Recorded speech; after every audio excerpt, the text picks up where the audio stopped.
আসলাম আবার বই পড়বে।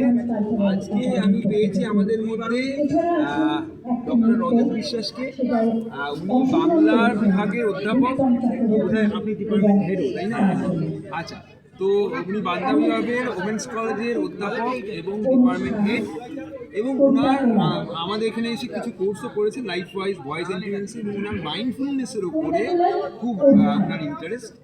এবং আপনারা নিশ্চয়ই জানেন, আমি আগের বার বই পড়তে বলেছি, আরও যারা বই এসেছেন, যে আমাদের একটি বই বেরিয়েছে এই রোববার দিন এই মেইন মঞ্চ থেকে, শরৎ মঞ্চ থেকে, Buddha the art of mindfulness.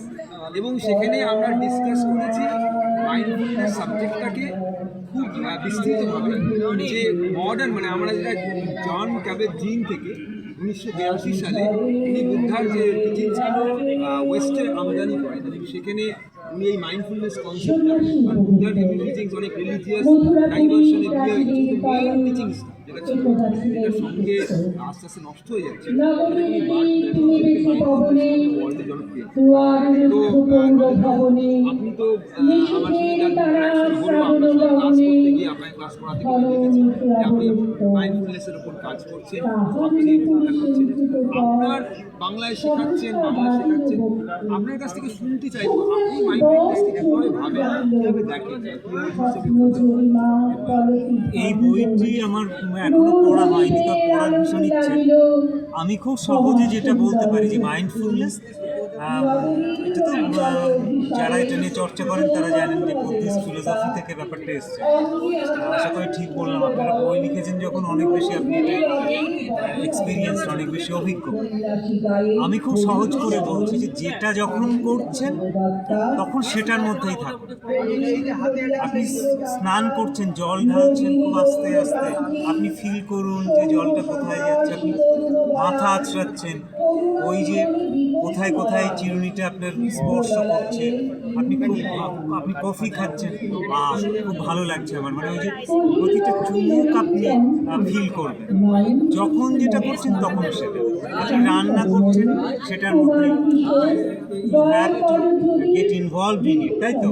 মানে আমি রান্না করছি কিন্তু তার সঙ্গে সঙ্গে আমি ভাবছি এরপরে আমার তো 10টার সময় ক্লাস আছে, হ্যাঁ, আমি তারপরে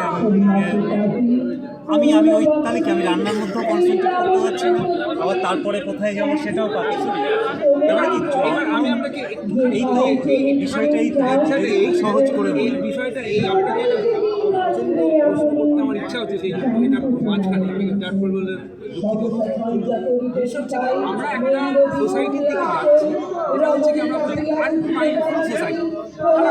মানুষ ইয়ে করছে, মানে কি একটা রিলের মধ্যেও সে 1 সেকেন্ড বেশি কনসেন্ট্রেট করবে না। মানে আপনি যেটা বলছেন যে আমরা এটার মধ্যে যেটা বই পড়ছি সেটার মধ্যে কনসেন্ট্রেট করবো, সেটার মধ্যেই থাকবো, কিন্তু দ্য ওয়ার্ল্ড ইজ গোয়িং, আমরা যে ইকোনমিটা দেখছি, ইকোনমির ডিস্ট্রাকশন, মানে আপনার রিল চলছে, 1 সেকেন্ড পরে আবার একটা দেখছেন।